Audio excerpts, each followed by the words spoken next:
નમસ્કાર વિદ્યાર્થી મિત્રો, રિપી લર્નિંગ હબમાં આપણું સ્વાગત છે. અને આજે આપણે વિકિરણ અને દ્રવ્યના દ્વૈત સ્વભાવની અંદર ફરી પાછો જે ટોપિક તમારી સામે સ્ક્રીન પર છે એના આધારિત MCQ પાર્ટ 7 જોવાનો છે. તો રેડી, ચાલો જોઈએ.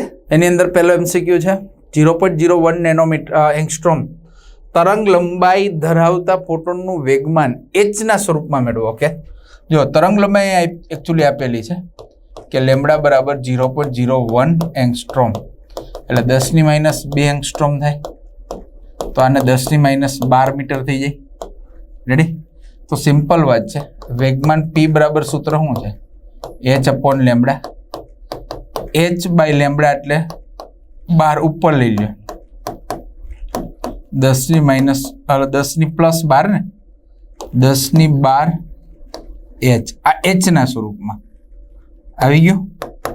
10⁻12 h વિદ્યાર્થી મિત્રો છે જવાબ 10⁻12 h. યસ, ડી તમારો જવાબ છે, જોઈ લો.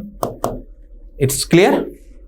આગળ વધીએ. નેક્સ્ટ, ઇલેક્ટ્રોનનું સ્થિર દળ m0 છે, તે 0.8 c જેટલા વેગથી ગતિ કરે છે, એટલે વેગ આપ્યો છે 0.8 c. ક્લિયર. ચાલો, તો તેનું દળ કેટલું હોય? ભાઈ સ્થિર દળ અને m વચ્ચેનો સંબંધ આઈન્સ્ટાઈનના સાપેક્ષવાદ મુજબ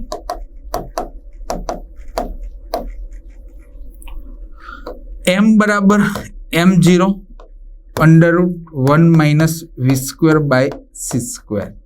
રેડી. આ છે દળ અને સ્થિર દળ વચ્ચેનો સંબંધ આઈન્સ્ટાઈને સાપેક્ષવાદ અનુસાર આપ્યો છે. હવે આની અંદર v બરાબર મૂકી દો 0.8 c, તો m બરાબર m0 √1 - 0.8² c²/c². ચાલો આ જાય, તો m બરાબર m0 √1 - 0.64 તો m બરાબર m0 √0.36, તો m બરાબર m0 0.6 હે ને, એનું વર્ગમૂળ. ચાલો, તો m બરાબર 0.6 ને ઉપર લખીએ એટલે 10/6 m0, તો m બરાબર 5×10 એટલે 5 m0 અને 3×2 = 6 એટલે 3. તો આવો જવાબ છે, ચેક કરો જી. રેડી. 5m0/3, 5m0/3. યસ છે, જોઈ લો છે. She is the right answer. આવી ગયો વિદ્યાર્થી મિત્રો. રેડી, બહુ સિમ્પલ. ચાલો આગળ વધીએ. નેક્સ્ટ, 10 ઇલેક્ટ્રોન વોલ્ટ ઉર્જા ધરાવતા ફોટોનનું વેગમાન. ફોટોનની ઉર્જા આપી છે, કેટલી છે? 10 ઇલેક્ટ્રોન વોલ્ટ એટલે 10 ગુણ્યા 1.6 10⁻19 જૂલમાં. હે, તો આ આવશે 1.6 10⁻18 જૂલ. ઓકે, તો એનું વેગમાન મેળવવાનું આપણી પાસે સૂત્ર છે P બરાબર E/c, E બરાબર PC, બરાબર ને? E/c 1.6 10⁻18 3 ગુણ્યા 10⁸. આનું 16 કરી નાખો. આના પરથી E બરાબર PC પરથી. રેડી. ચાલો આના પરથી આનું 16 કરી નાખું, તો 10⁻19 થાય. છેદમાં 3 10⁸. 16/3 એટલે 5×3 = 15 એટલે 5.33 અને 8 ઉપર આવે એટલે સિમ્પલ વાત છે. P બરાબર થાય 5.33 10⁻19 ને 21 ને 27 -27 કિલોગ્રામ મીટર પ્રતિ સેકન્ડ. આવી ગયું વેગમાન. ક્લિયર. 5.33 10⁻27 કિલોગ્રામ મીટર પ્રતિ second. Yes, D is the right answer. Ready વિદ્યાર્થી મિત્રો? It's okay, clear. ચાલો આગળ વધીએ. નેક્સ્ટ, 3.3 10⁻13 કિલોગ્રામ મીટર પ્રતિ સેકન્ડના વેગમાન ધરાવતો ફોટોનની ઉર્જા કેટલી? વેગમાન આપ્યું છે 3.3 10⁻13 કિલોગ્રામ મીટર પ્રતિ સેકન્ડ. ફોટોનની ઉર્જા કેટલી થઈ? તો E બરાબર PC 3.3 10⁻13 ગુણ્યા 3 10⁸ 33 તેરી 99 એટલે 9.9 10⁻5. રેડી? 10⁻5. તો આવો જવાબ છે ઉર્જા જૂલ.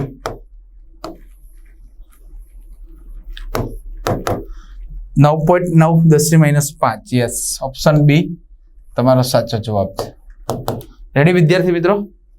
આગળ વધીએ. નીચેનામાંથી કયું વિધાન ફોટોન માટે સાચું નથી? ફોટોન દબાણ ઉત્પન્ન કરતા નથી, આ સાચું વિધાન છે. ફોટોનનું રેસ્ટ માસ એટલે કે સ્થિર દળ, રેસ્ટ માસ એટલે શું? સ્થિર દળ m0 એ 0 હોય છે, આ પણ સાચું વિધાન છે. ફોટોનનું વેગમાન hf/c છે, આ સાચું છે, હે ને? કારણ કે ફોટોનનું વેગમાન p બરાબર e/c એટલે hf/c. હાસું. ફોટોનની ઉર્જા h/f છે, આ ખોટું છે, કારણ કે ફોટોનની ઉર્જા થાય hf, પણ અહીં h/f છે એટલે આ ખોટું છે. એટલે જવાબ આવશે તમારો D is the right answer. Ready ને? અસત્ય વિધાન પૂછ્યું, સાચું નથી એવું પૂછ્યું છે, જોઈ લો. બાકીના 3 સાચા છે. ક્લિયર? આગળ વધીએ. નેક્સ્ટ, ફોટો ઇલેક્ટ્રિક અસર અને ક્રોમ્પટન અસરને સમજવા માટે પ્રકાશનું કણ સ્વરૂપ અનિવાર્ય છે. જ્ઞાન આધારિત MCQ છે. કણ સ્વરૂપ જ અનિવાર્ય છે. ફોટો ઇલેક્ટ્રિક અસર અને ક્રોમ્પટન અસરને સમજાવવા માટે પ્રકાશનું કણ સ્વરૂપ અનિવાર્ય છે. ક્લિયર? ચાલો આગળ વધીએ. નેક્સ્ટ, લેમ્બડા તરંગ લંબાઈ અને E જેટલી ગતિ ઉર્જા ધરાવતા ઇલેક્ટ્રોન સાથે સંકળાયેલી દ બ્રોગલી તરંગ લંબાઈ સૂત્ર લેમ્બડા બરાબર h/√2me. રેડી?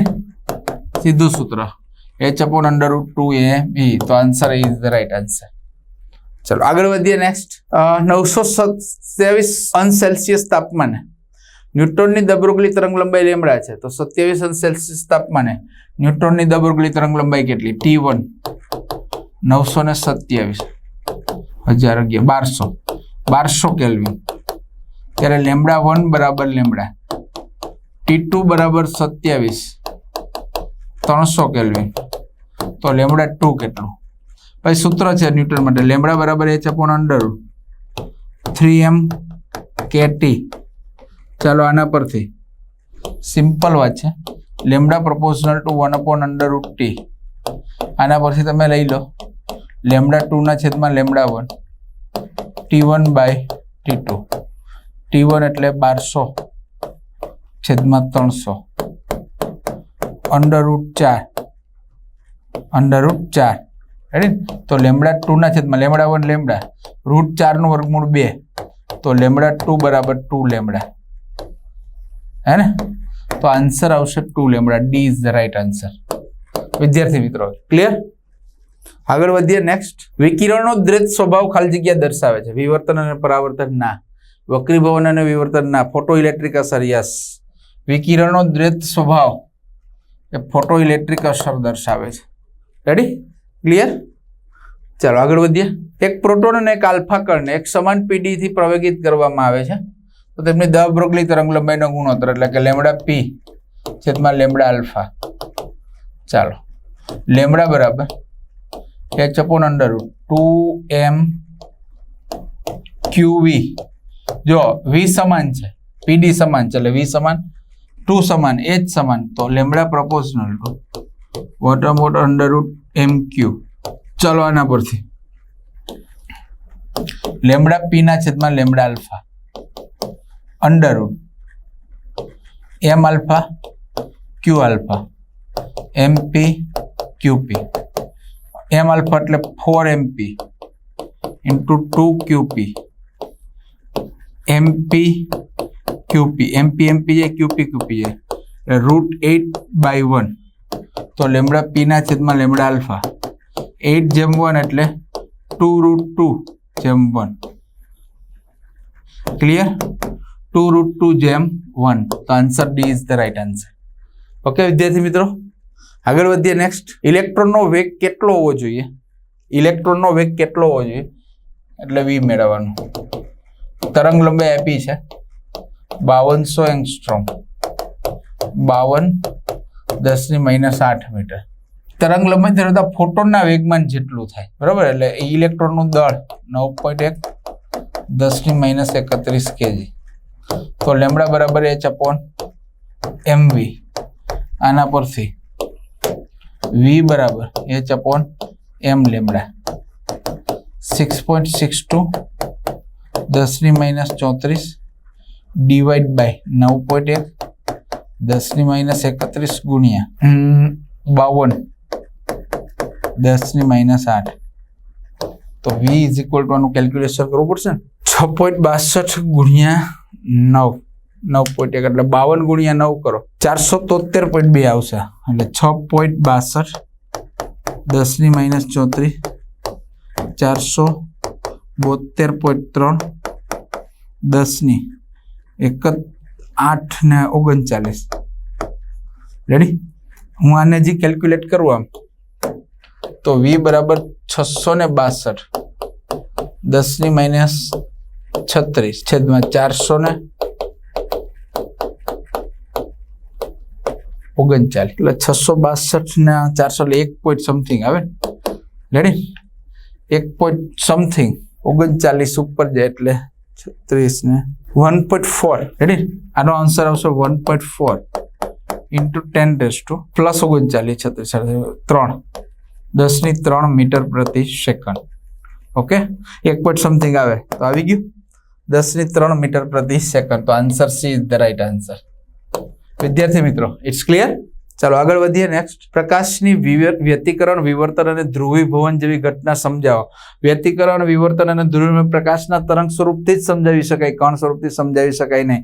ફોટો ઇલેક્ટ્રિક અસર, ક્રોમ્પટન અસર, કાળા પદાર્થમાંથી ઉત્સર્જિત ઉર્જા વિતરણ વક્રોને સમજાવવા માટે ફરજિયાત પ્રકાશનું કણ સ્વરૂપ અનિવાર્ય છે, તરંગ સ્વરૂપથી સમજાવી ન શકાય. ત્યારે આ બધી ઘટના છે વ્યતિકરણ, વિવર્તન અને ધ્રુવીભવન, આને સમજાવવા માટે ફરજિયાત પ્રકાશનું તરંગ સ્વરૂપ જ અનિવાર્ય છે, એને કણ સ્વરૂપે સમજાવી શકાય નહીં. રાઈટ. જ્ઞાન આધારિત MCQ. તો ક્લિયર જવાબ આવશે બી, તરંગ સ્વરૂપ. ઓકે. આગળ વધીએ. ડેવિડસન અને ગરમરના પ્રયોગમાં પ્રક્રિયણ બીમની તીવ્રતા, આપણે આલેખ દોર્યો હતો, ખ્યાલ છે? રાઈટ. 50 ના પ્રક્રિયણ કોણે 54 વોલ્ટના પ્રવેગક વોલ્ટેજ, 54 વોલ્ટનો પ્રવેગક વોલ્ટેજ અને એંગલ છે 50 ડિગ્રી. તો answer A is the right answer. Clear વિદ્યાર્થી મિત્રો? ચાલો નેક્સ્ટ. પ્રક્રિયણ કોણ એટલે શું? તો કે પ્રક્રિયણ કોણ એટલે આપણે જોતા હતા, ખબર ને, આ બીમમાંથી આમ જાય, આ નિકલ ધાતુનો ટુકડો અહીંયાથી આમ જાય, આ જે ખૂણો છે એને પ્રક્રિયણ કોણ. આ પાથ ઇલેક્ટ્રોન બીમ અને પ્રક્રિયણ બીમ, આ નિકલ ટુકડો, આ કિરણાવલી. રેડી. તો આપાત ઇલેક્ટ્રોન બીમ અને આ પ્રક્રિયણ કોણ. આપાત ઇલેક્ટ્રોન બીમ અને પ્રક્રિયણ બીમ વચ્ચેના ખૂણાને પ્રક્રિયણ કોણ કહેવાય. આપાત કણોની દિશા અને પ્રક્રિયણ પામેલા કણોની ગતિની દિશા વચ્ચેનો ખૂણો. યસ. તો સી તમારો સાચો જવાબ છે. ઓકે. આપાત ઇલેક્ટ્રોન બીમ અને પ્રક્રિયણ બીમ વચ્ચેના ખૂણાને પ્રક્રિયણ કોણ કહેવાય. ક્લિયર વિદ્યાર્થી મિત્રો? આ સાથે આ સેશનને પૂર્ણ કરીએ છીએ. ફરી પાછા નવા સેશન સાથે મળીશું. ત્યાં સુધી વિદાય લઉં છું. જય હિન્દ, જય ભારત. Thank you.